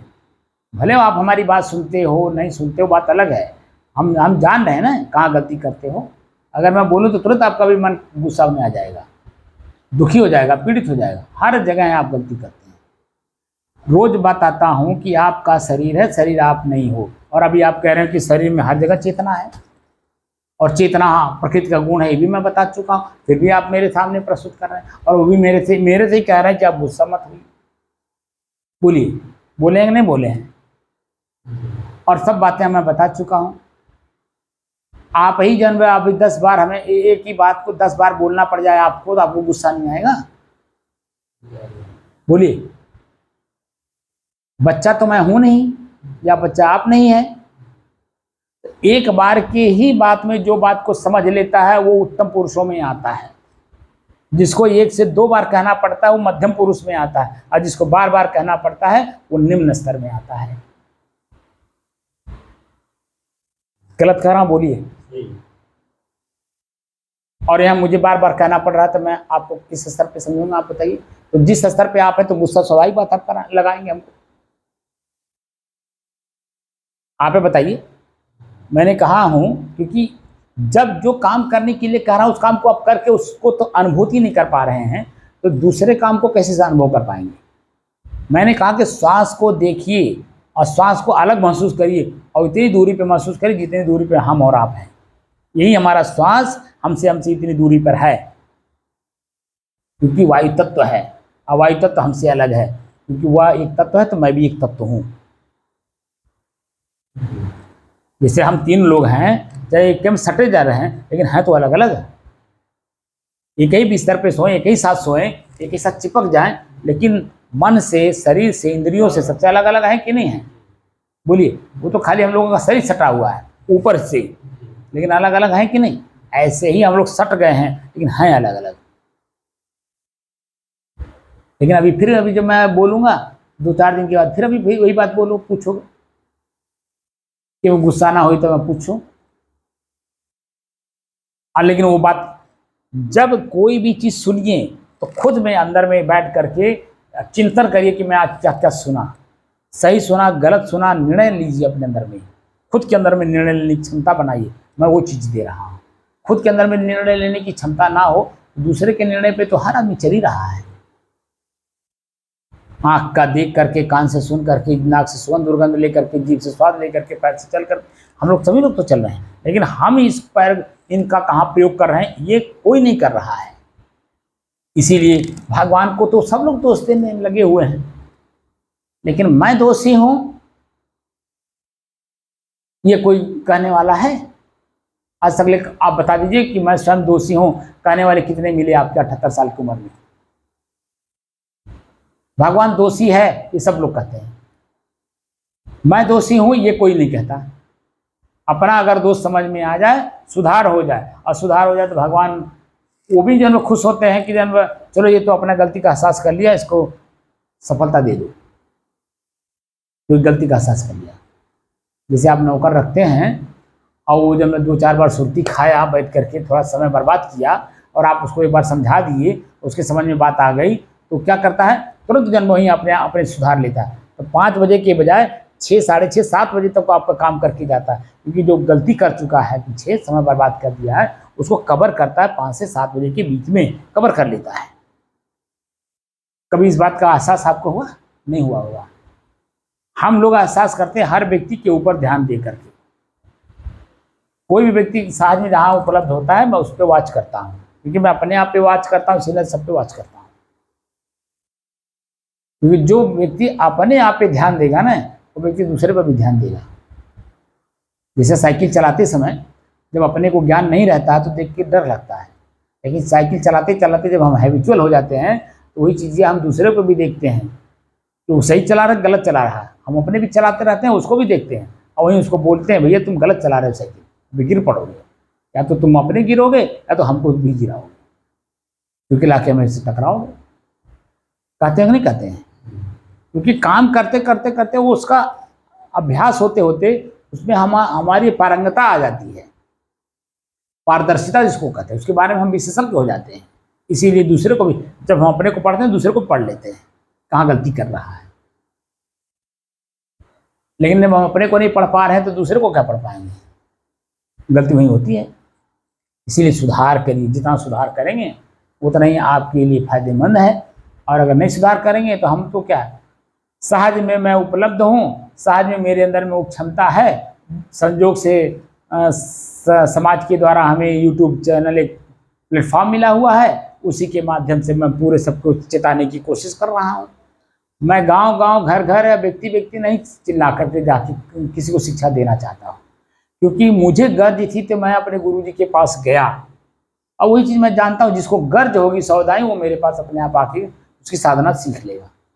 क्योंकि ये 1-2 दिन की साधना नहीं है, पूरे जीवन उसी में अपने को रमाना पड़ता है, अपने को खुद को रमाना पड़ता है, तब जाकर के उसकी पारंगता आती, विशेषता आती है। अन्यथा जैसे सब आदमी है वैसे तुम आप भी रहो, क्या फर्क पड़ता है? आपने देखा ही ना, कई लोग आए हैं हमारे पास, हम तो किसी के पास नहीं गए, लेकिन हमारे पास कितने लोग आए ये वीडियो के माध्यम से। और यही में खाली मनहर दास छोड़ करके, मनहर दास 16-16 घंटा यहाँ साधना की है, किसी से कोई संबंध नहीं रखे, बाहर भी नहीं जाते हैं। हमारी बात को 100 के 100% उन्होंने जितना दिन यहाँ रहे, 10 दिन 11 दिन, उतना मेरी पूरी 100 के 100% बात माना उन्होंने। इसीलिए जब वो गेट के बाहर नहीं गए और पूरा अपना इसी परिसर में 16-16 घंटा साधना करके, और जो कुछ जिनको अनुभव करना था 10 दिन के अंदर में थोड़ा बहुत अनुभव करके गए। लेकिन अब उसका वो दुरुपयोग कर रहे हैं, क्योंकि उनको अपने को इतना व्यस्त बना लिए कि वो समझ रहे हैं कि यही हमारे लिए बहुत महत्वपूर्ण है, जो कि वो महत्वपूर्ण नहीं है। जब अभी शरीर अपाहिज हो जाएगा, चल फिर नहीं पाएंगे, तो अपने आप को सोचेंगे मैंने किया क्या। अभी तो सेवा में मालूम हो रहा है जैसे सब कुछ यही है। सेवा करते करते, दान लेते लेते, दान करते करते कितने युग बीत गए, कितने युग बीत गए। अरे आज जो सहज में आपको मिला हुआ है उसका उपयोग करिए और अपने आप को सिर्फ जानने का प्रयास करिए कि मैं कौन हूँ। अध्यात्म में आए हो, अध्यात्म का मतलब ही है कि मैं कौन हूँ। मैं सेवा नहीं हूँ, मैं दक्षिणा नहीं हूँ, मैं दान नहीं हूँ, कुछ नहीं हूँ। मैं शुद्ध हूँ, शांत हूँ, स्थिर हूँ और एक रस हूँ। इसी का अभ्यास करना है, भीतर से अभ्यास करना है, देख कर जान कर समझ कर करना। और वही काम हम नहीं कर पा रहे, वही काम आप कर लीजिए, देखिए आपका जिंदगी सफल हो जाए। ये प्रश्न ही नहीं उठेगा महाराज, जितना भी प्रश्न आप पूछेंगे एक प्रश्न भी ऐसा नहीं है जिसको मैं बोल ना चुका हूँ। बोलिए, और सब प्रश्नों का सॉल्यूशन दे चुका हूँ, और उसके बाद भी प्रश्न हो रहा है, प्रश्न में प्रश्न हो रहा है। मैं बार बार कह रहा हूँ कि शरीर मैं नहीं हूँ, तो सब शरीर जैसे कपड़ा मैं नहीं हूँ ऐसे शरीर मैं नहीं हूँ। और गीता में स्पष्ट मेरे आज बताने से कितने हजार वर्ष पहले भगवान कृष्ण ने गीता में लिखा कि वासांस जीर्णानि यथा विहाय।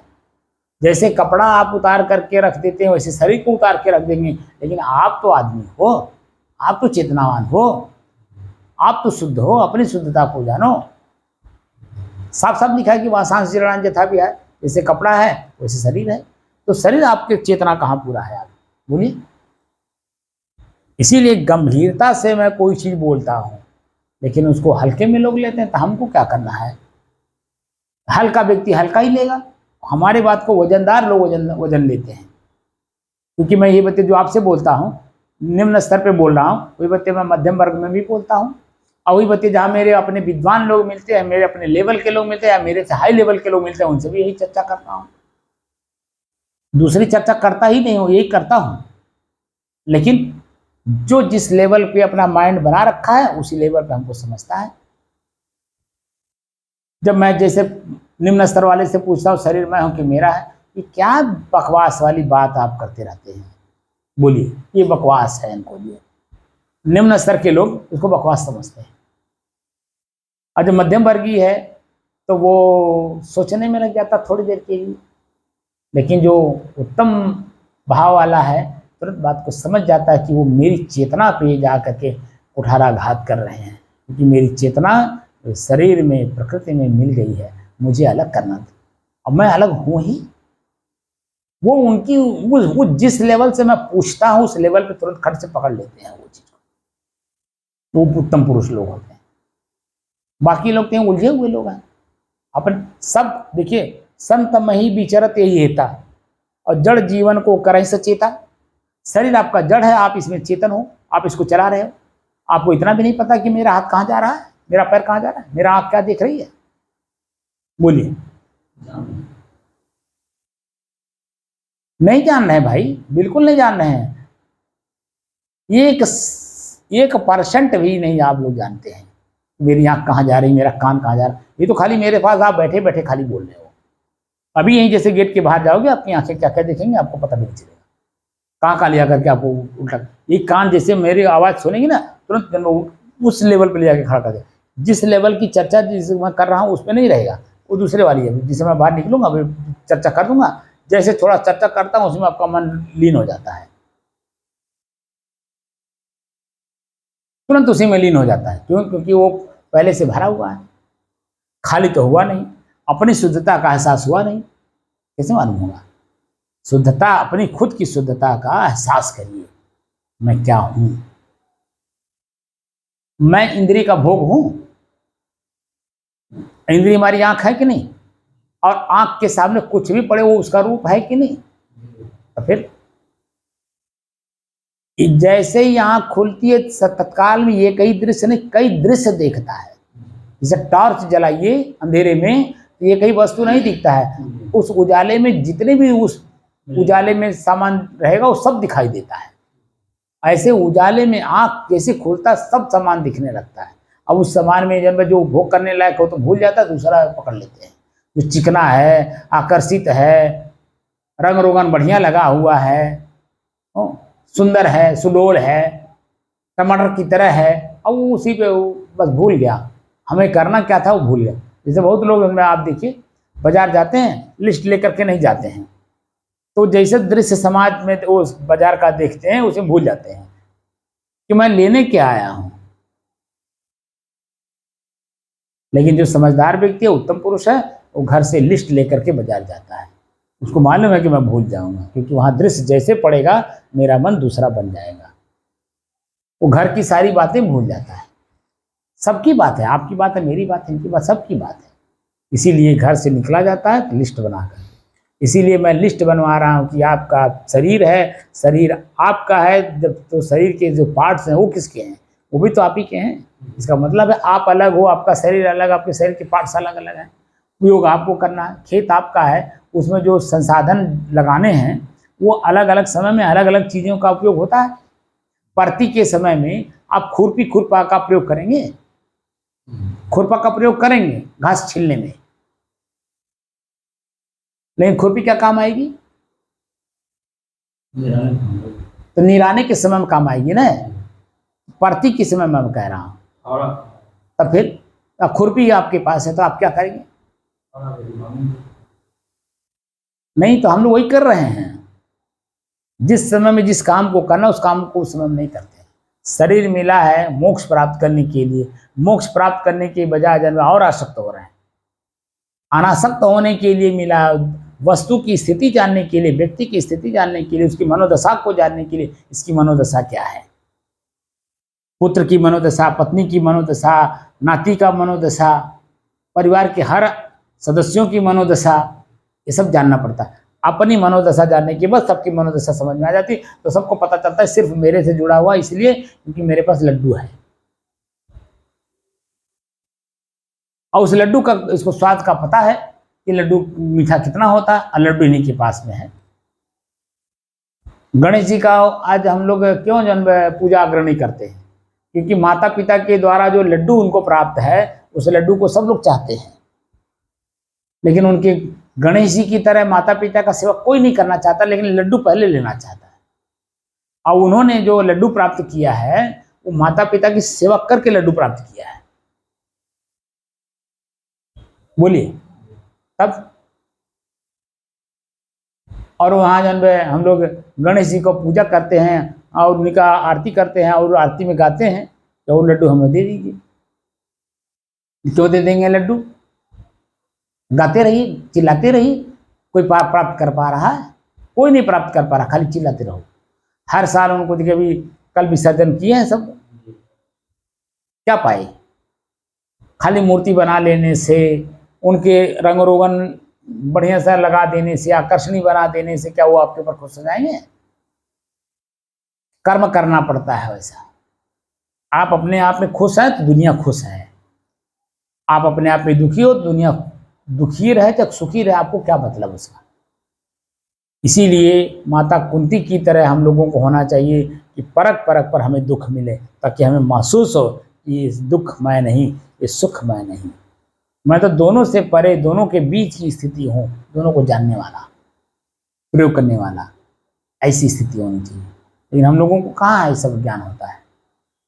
मैं सहज में आप लोगों को आपके अपने आप की ज्ञान कराने की कोशिश कर रहा हूँ, और सहज में सहज की चीज़ें नहीं समझ में आ रही। अब वही मैं थोड़ा सा दाएं बाएं अब करूँ, अभी थोड़ा सा दाएं बाएं कर दूँ, खाली जरा सा सूत बराबर भी दाएं बाएं कर दूँ ना, अभी देखिए लट्टू की तरह सब अभी नाचने लगे मेरे सामने, और वही काम उसने किया, वो सोने बस लट्टू नचा दिया, सब लोग उसके पीछे पीछे दौड़ने लगे, लेकिन वास्तविकता की धरातल से बहुत दूर कर दिया। अपने तो था ही, हमको आपको भी कर दिया, लेकिन मैं ऐसा नहीं कर सकता हूं, क्योंकि हमारे ऋषि खूब बात करते हैं जो उन्होंने देखा, और वही बात हमारे कबीर साहब हमसे कहते हैं, चाटा मारते हैं शब्द के माध्यम से कि बिन देखे वह देश की बात कहे सो कूर, और आप वही खारी खात है बेचत पड़े कपूर। तो जो साक्षात मैं देख रहा हूँ, सहज में देख रहा हूँ, उस चीज़ें मैं आप लोगों के सामने चर्चा करता हूँ। जो मैं खुद भी नहीं देखा, भगवान कृष्ण पता नहीं कब हुए, रासलीला पता नहीं कब हुआ कि नहीं हुआ। भागवत में जितनी बातें लिखी हैं, हमने सार सार बातें आपको कह दिया, जो सार सार उसमें है, लेकिन जो और चीज़ें उसमें मिला करके बात कही गई है, वो बातें न मैंने देखा और न मैं जानता हूँ, तो मैं उसकी चर्चा क्यों करूँ? क्योंकि कबीर साहब साहब कह रहे हैं कि जो चीज़ें आप ना देखे रहें, ना जाने रहें, ना समझे रहें, उसकी चर्चा बिल्कुल मत किया करिए। जिसके बारे में आपको जानकारी हो, जिसके बारे में आप बिल्कुल एकदम कन्फर्म रहें, उसके बारे में आप बोलिए, वो सहज आपके लिए है।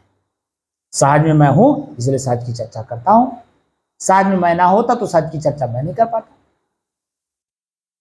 एकदम साफ साफ करता हूँ। और सहज में आदमी रहता नहीं, इसीलिए दाएं बाएं अपना चलता रहता है, इसीलिए वो दुखी रहता है। अपने दुखी रहता करेगा, शरीर को भी दुखी किए रहेगा, और जब शरीर दुखी रहेगा तो सबको दुखी किए रहेगा। जिस परिवार को आप आनंद देना चाहते हैं, यही शरीर आपको उनको दुख देता है। जैसे प्रधान जी हैं रामचंद्र बाबू, एक समय था जब शरीर उनका स्वस्थ था तो सबको आनंद देने की कोशिश किए। आज वही देख लीजिए, वही चिल्लाते रहते हैं, सब लोग सुनते रहते हैं, और सभी लोग परेशान रहते हैं, सभी लोग दुखी रहते हैं, क्योंकि वो भीतर से अपने आप में खुद दुखी है, क्योंकि पैर से चल नहीं पा रहे हैं मनमानी ढंग से। मनमानी ढंग से जो उन्होंने जीव को बढ़ावा दे रखा था वो नहीं हो पा रहा है। सब चीजें अब धीरे धीरे प्रकृति ने काट दिया आपको। आप वहीं पे देखिए, निश्चिंत होकर के पड़े रहिए। तो निश्चित कहाँ रह पाएंगे? निश्चित तो वो हो पाता है जो पहले शरीर में रहते हुए, शरीर के सारे पार्ट्स मेरे अधीन होते हुए भी मैं जब उसको अपने अधीन कर पाता हूँ तब। अब तो हम उसके बिल्कुल उसके अधीन हो गए।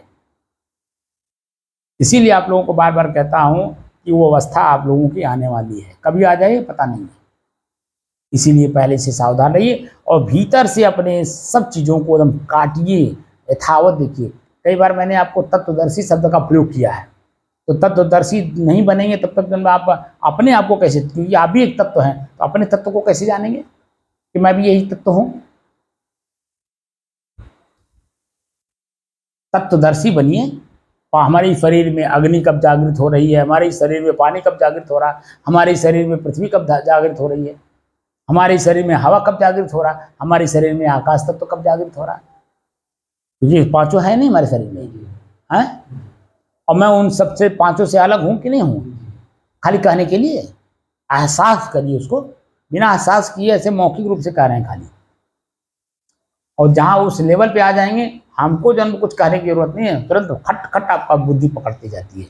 अब मैं भी जन्म आगे की बात फिर मैं करता, अब तो आप पीछे से पीछे की बात आप करने लग गए, आगे जाने की बजाय पीछे बैक हो रहे हैं। जो भी चर्चा आपने किया, मैं तो गुस्सा नहीं किया, लेकिन जो चर्चा कर रहे हैं वो आगे जाने वाली है या पीछे जो चर्चा हो गई उसकी बात कर रहे हैं आप। चर्चा तो हो चुकी है, तो फिर नहीं था हमको थोड़ा सा मतलब क्या मतलब, क्रिया करके उसको देखिए ना।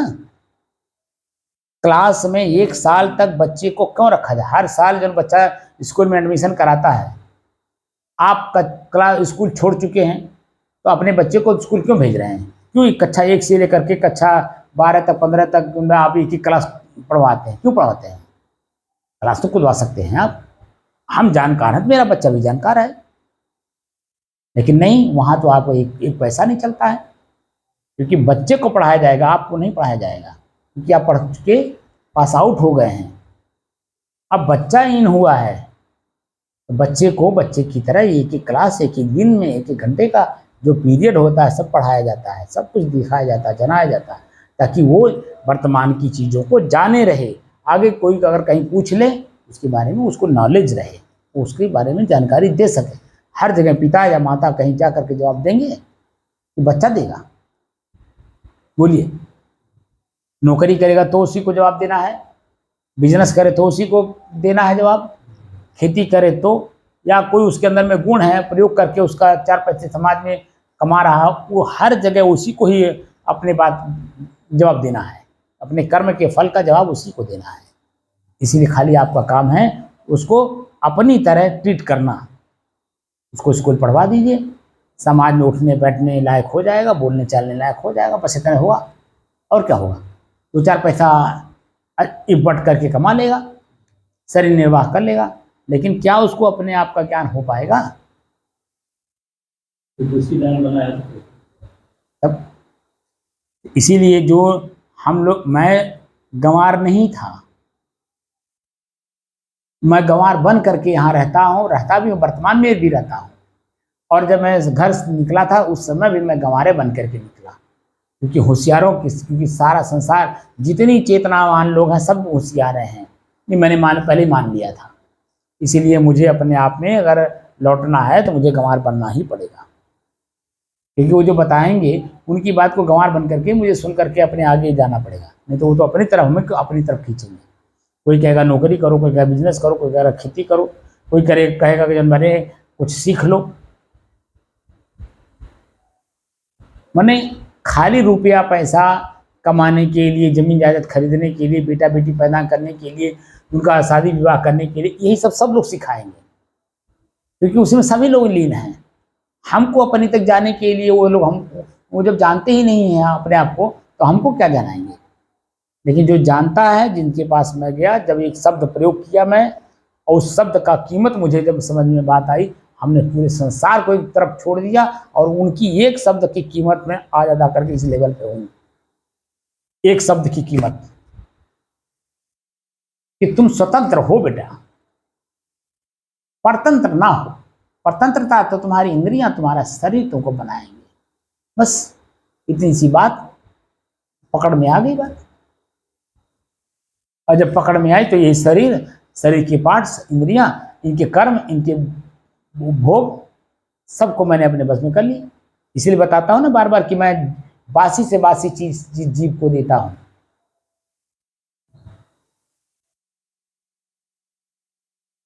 क्या कर पाएंगे आप?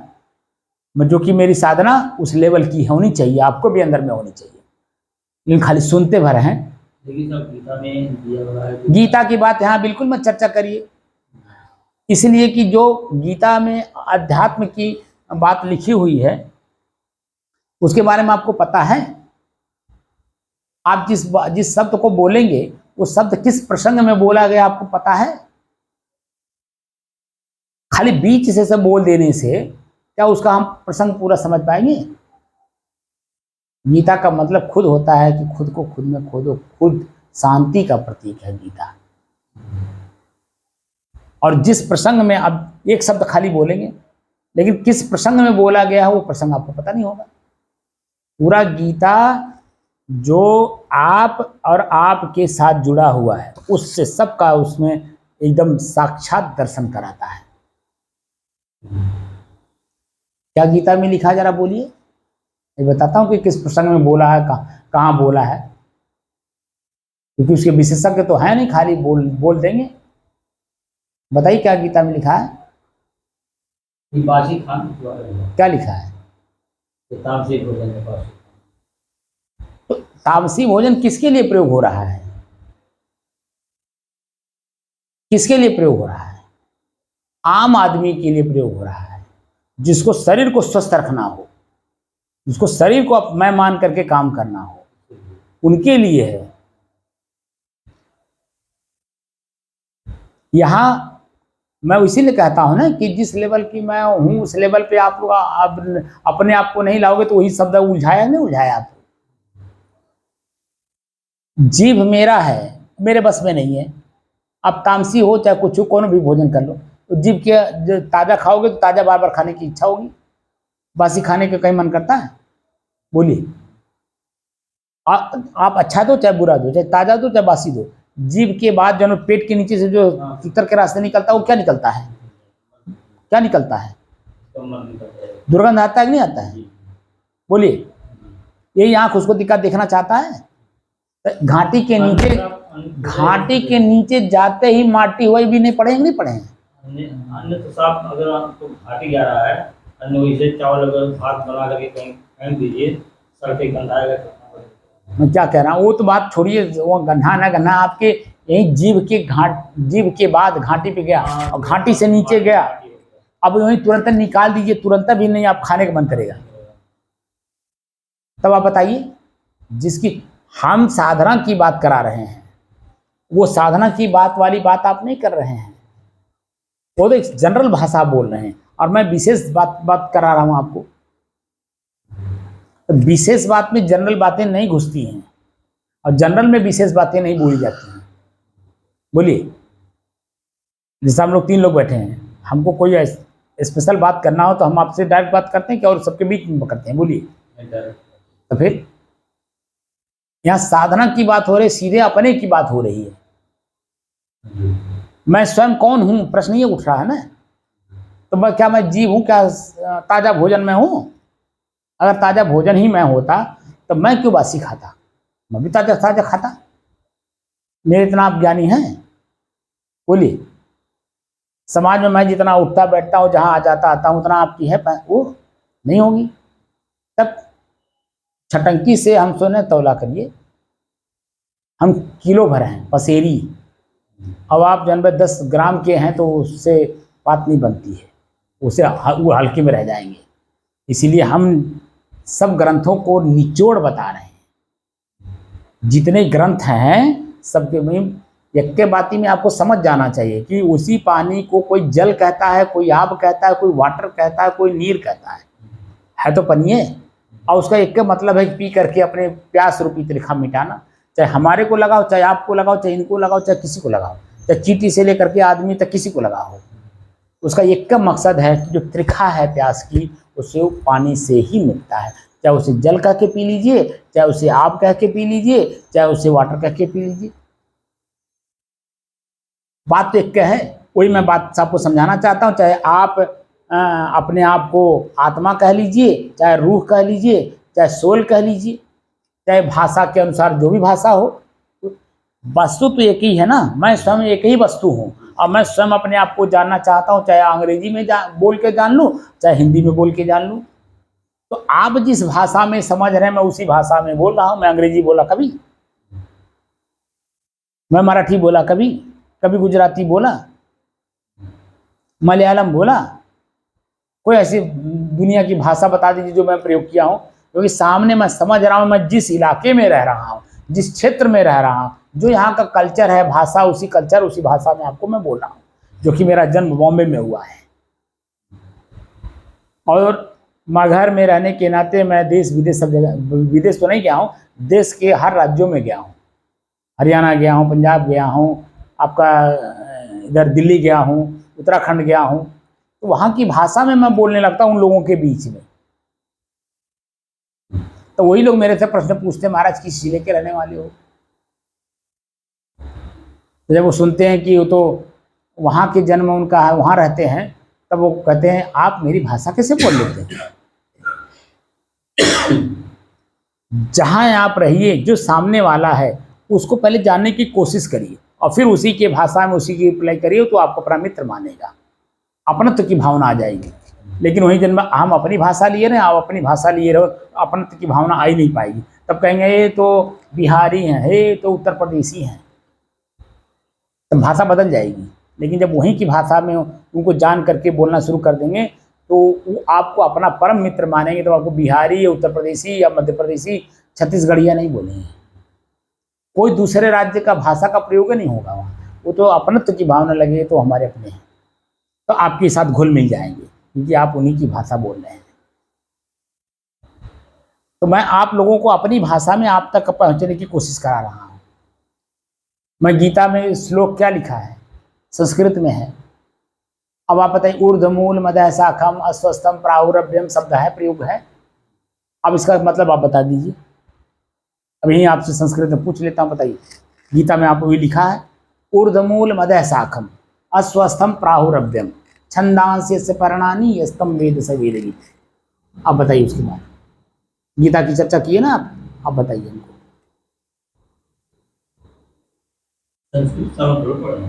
तो फिर क्यों गीता का चर्चा की आप? हिंदी वाला पढ़िए। मैं क्या कह रहा हूँ, क्यों गीता का चर्चा किए फिर आप?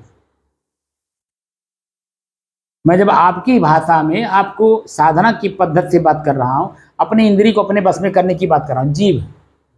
जीव को जब आप उसको स्वाद उसको देते ही रहेंगे, आपके बस में रहेगा? हैं? नहीं, फिर वही जब अपने अनुकूल नहीं पाएगा तो गाली बकेगा, यही जीविया गाली बकेगा। आपको पता चलेगा, आपको एहसास होने देगा, तुरंत फट से जो आवाज जो मुंह से गाली निकाल देगा। सामने वाले को किस तरह से लगेगा आपको पता है? तीर की तरह लगता है, चुभता है, कान में शब्द चुभता है। आपको पता है इस बात का? क्योंकि उस लेवल का साधना नहीं है ना। अभी तो अपने बस अपने श्वास को अपने से अलग नहीं करके देख पा रहे हैं, साध पा रहे हैं, तो आप और चीजों को कैसे साध पाएंगे? देखिए सुभाष बाबू हंस रहे हैं आपके ही बोली पे। बोलिए। वो जान रहे हैं कि 1044 45 46 से बैठ रहे हैं और उसके बाद जन भाई इस तरह की बात चर्चा करा रहे हैं। बोलिए। और वो भी ऑन रिकॉर्ड है। और आप ही की चर्चा अन्य लोग जब सुनते हैं तो वो कहते हैं कि मैं भी जाऊँगा। जैसे एक वो आया था ना अनुराग दास, वो मध्य प्रदेश वाला, उसके सामने जब मैं उसकी गलती को एहसास कराने लगा ऑन रिकॉर्ड, तुरंत जब मेरा कैमरा पकड़ लिया। मैं कहा तुम यहाँ से इसी वक्त उठ के चले जाओ। मध्य प्रदेश वाला नहीं, गुजरात वाला नहीं, मध्य प्रदेश वाला। वो तो गुजरात वाले तो वो थे मनोहर दास, मनोहर दास ही भेजे थे ना उसको। हाँ वही। और हाँ नहीं, गुजरात से नहीं आया था वो, मध्य प्रदेश का रहने वाला था, मध्य प्रदेशी था वो। अब वही जन वो मेरे ऑन रिकॉर्ड उसको ये लगा कि मेरा ये जो वीडियो है ये पूरे भारत में जाएगा, हमारे लोग जब देखेंगे तो मेरे में कमी देखेंगे कि इतनी कमी आपके अंदर में है। हम इससे प्रश्न करने लगे, उसके दिमाग में ये बात आ गई, अरे भाई तुम अपनी कमी नहीं देखोगे, नहीं निकालोगे तो फिर चाहे जा तुम रहोगे, तुम्हारी कमी है, तुमको तो अच्छे बुरे का वो देगा इज्जत। कमी निकालने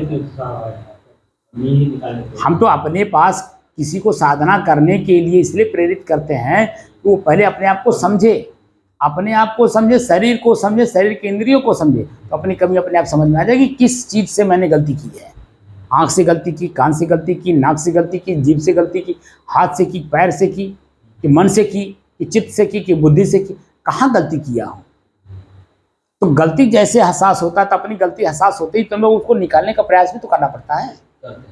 बोलिए, हमारे गुरुजी ने हमको हमारे सिर्फ पथ प्रदर्शक का काम किया ना, मेरे भीतर तो नहीं घुसे, वो बाहर से सिर्फ बताते रहे और मैं भीतर से उसको टटोल टटोल करके निकालता रहा, जो जो कहते गए मैं निकालता गया। मैं आज अंग्रेजी जो है मेरा, बम्बई में पढ़ा हूँ तो मेरा अंग्रेजी सब्जेक्ट बहुत अच्छा था, लेकिन दो चीज़ें मैंने एक साथ उनको दान में दे दिया था गुरुजी को अपने। एक तो कराटे में सीखता था, तो कराटे उन्होंने पूछा कि क्यों सीखे, मैंने कहा कि एक साथ अगर 10 लोग हमको मारने की कोशिश करें तो हमको नहीं मार पाएंगे, मैं उन्हीं को मार करके उलट दूंगा। कराटे ऐसी चीज़ है और कोई हथियार की ज़रूरत नहीं, हाथ ही हमारा काफ़ी है। तो कहें बेटा, तो अब तो तुम्हारा कोई दुश्मन नहीं रहा, अब तो तुम्हारा दुश्मन तुम्हारा मन है। बोलिए, उन्होंने कहा कि बेटा तुम्हारा दुश्मन कोई है ये नहीं है, तुम्हारी माननी तुम्हारा दुश्मन है। मन ने मान रखा कि फलाने हमारा दुश्मन है। जमीन तो वहाँ से हिलेगी नहीं। तुम्हारे बाप दादा भी जो है उसको कोशिश की हिलाने की, नहीं हिला पाए, अपने तो खुद हिल के चले गए। बड़े बड़े योद्धा लोग आए इसी सृष्टि को पलटने के लिए, सृष्टि को पलट नहीं पाए, अपने पलटा के चले गए। बोलिए, अपने खुद ही पलट गए, उसी में पलट नहीं पाए। तुम्हारा दुश्मन कोई नहीं है, तुम्हारा दुश्मन तुम्हारा अपना मानंदी है, तो तुम उनको मान रखे। मेरे बात समझ में तुरंत आ गई। मैंने वहीं तुरंत उस दोनों चीज़ें वहीं मैंने दान दे दी। गुरुजी ने कहा कि मेरे पास आप हो, इस इलाके में रहते हो, तो यहाँ जो भी तुम्हारी भाषा वर्तमान में है उसमें आपके भाषा में सुधार होना चाहिए। क्योंकि मैं बम्बई में था तो वहाँ की खड़ी भाषा बोलता था, मराठी बोलता था, अंग्रेजी बोलता था, गुजराती बोलता था, इसलिए वो हमारी यहाँ इस क्षेत्रीय भाषा मेरे ज़बान पे नहीं था। तो उन्होंने वहीं हमसे कहा कि जब जिस क्षेत्र में हो तुम, इसी क्षेत्र में तुम्हें रहना है, इसलिए इसी क्षेत्र की भाषा सीखनी होगी। तो धीरे धीरे धीरे उन्होंने सिखाया मुझे, और मुझे जो दान में ले लिए सब कुछ मैंने परित्याग कर दिया। और उन्होंने फिर बाद में चल करके बताया कि बेटा विद्वान वह है जो सामने वाला जिस भाषा को समझता हो उसी भाषा में बोलिए, क्योंकि उसको उसी स्तर पे जब उतर करके नहीं समझाओगे। जैसे बच्चा है, माँ बच्चा बन करके दूध पिला देती है और वो एकदम हृष्ट पुष्ट रहता है। माँ बच्चा ना बन पाए, माँ रहे, वो दूध पी नहीं पाएगा, तो बच्चा हृष्ट पुष्ट हो पाएगा? बोलिए क्यों? तब माँ की तरह ज्ञानी माँ की तरह होता है। और जब तक आप माँ की तरह नहीं बने, आपके ज्ञान का कोई मतलब नहीं, क्योंकि आपके ज्ञान का मतलब तब है किसी को पिलाइए, उसका जीवन सुधरे, तब आपकी विद्वता का महत्व है। अन्यथा आप अपने अहंकार लेके घूमते रहिए तो मैं बड़ा ज्ञानी हूँ, मैं बड़ा विद्वान हूँ। हमारे पास कुंटलों में क्या टनों में क्या गोदामों में भरा पड़ा हो अनाज, और वो किसी के काम न आवे, उस अनाज का क्या मतलब? हमारे पास कपड़ा गोदामों में भरा हो और किसी को हम पहनाए ना, किसी को देना, उस कपड़े का क्या मतलब? हमारे पास रुपया अरबों में हो, खरबों में हो, पूरे विश्व का विश्वपति हम हो, और किसी की सेवा हम ना करें, उसका क्या मतलब? इसलिए जो जितना ही अपने आप को किसी भी क्षेत्र में बड़ा बनता है, उसका उतना ही बड़ा दायित्व भी बनता है समाज के प्रति, उतना ही और ज़्यादा नम्र होने की जरूरत पड़ती है। सीधा सीधा गीता में उदाहरण है कि जिस डगाली में फल जिस तरह से होता है, डगाली उसी तरह से झुकी हुई होती है। जितना ही बड़ा फल होता जाता है उतना ही बड़ा वो अब और नीचे झुकता हुआ जाता है। तो विद्या विनम्रता सिखाती है, ज्ञान जो है विनम्रता सिखाती है, नम्र होना सिखाती है, जब सहज में रहने की बात करती है। असहज में आप रहेंगे, ऐसे पहले पुराने ज़माने में शास्त्रार्थ बहुत होता था, तो शास्त्रार्थ में ज्ञानी जन्म आपन है मथवा जन्म वो चांदी का इतना 3 अंगुल का पट्टी बना के बांधले रहे। क्या बाबू इतना ज्ञान बा, अगर के बांध के ना रखब तो फट जाए। बोलो, आपन मथवे 3 अंगुल के पट्टी चौड़ा और पूरा मथवा बांधले रहे। ये कहानी नहीं है, ये हकीकत है। कहानी में हकीकत थोड़ा बनती है। क्योंकि पहले शास्त्रार्थ होता था, तो शास्त्रार्थ करने वाले जो उनमें उन्हों के ज्ञान चल रहा है ना, ज्ञानवा चल रहा है, दूसरे पटके करती कि इनके कम जानकारी हमारे ढेर जानकारी, उनकी कम जानकारी हमारे ढेर जानकारी। वो अपन ऐसे कबीर साहब के पास जानबे कि नहीं अइले, पूरा गधा के ऊपर जानबे किताब कापी लड़ले वहाँ बनल बा। बनारस में आप जाएंगे तो कुआं के बगल में ही बना हुआ है, पूरा अपना पथल्ली ले ले करके आ करके, और वहीं जब एक का शब्द में कबीर साहब से धराशायी हो गए। प्रैक्टिकली बात जो लिखी हुई बात में वो अंतर हो जाता है। इसीलिए कह रहा हूँ ना, जो आप जो गीता की बात कर दिए, गीता तो ऊंची बात करती है, बहुत ऊंची बात करती है, और उस ऊंची बात में आप अभी है नहीं है, क्योंकि वो उस लेवल की साधना आपकी नहीं हुई अभी, और हम उसी लेवल की साधना कराने की कोशिश कर रहा हूँ, लेकिन फिर भी आप बैक हो जा रहे हैं। वो चेतना में रहने की बात करती 24 घंटा। जब अपने चेतना में रहेंगे तो आपकी इंद्रियां, शरीर, मन सब अपने आप के बस में रहती हैं। तो उस समय समय से जो भोजन किया जाता है तो उसमें भोजन में भी परखा जाता है कि कौन सा भोजन हम कर रहे हैं, किस समय में कर रहे हैं, तो हमारे शरीर को क्या ऊर्जा दे रही है, उत्साह दे रहा है, उमंग दे रहा है, भारीपन महसूस हो रहा है, क्या मालूम होता है, जलन मालूम हो रहा है। जैसे मरचा खाइए तो मुँह भभाता है, और शौच जाइए तो चित्रो भभाता है, लेकिन वही मीठा खाइए तो कहीं महसूस होता है, मुंह में खाली मीठा मालूम होता है, लेकिन चुत्तर नहीं भभाता ना, मीठा वो महसूस कराता है। बोलिए, कराता है तब, लेकिन मरचा खाइए तो दोनों तरफ बताता है। वही चीज़, क्योंकि चेतना की बात करता है वो। जब तक शरीर में रहिए 1 मिनट के लिए भी सोइए नहीं। सोने का मतलब है आसक्ति, किसी चीज में मत आसक्त होइए, क्योंकि कुछ आपका नहीं है, सब प्रकृति का है। टोटल जो दिखाई दे रहा है, सुनाई दे रहा है, अनुभव हो रहा है, सब प्रकृति का है, और प्रकृति में प्रकृति का ही अनुभव हो रहा है। बस खाली मैं साक्षी हूं,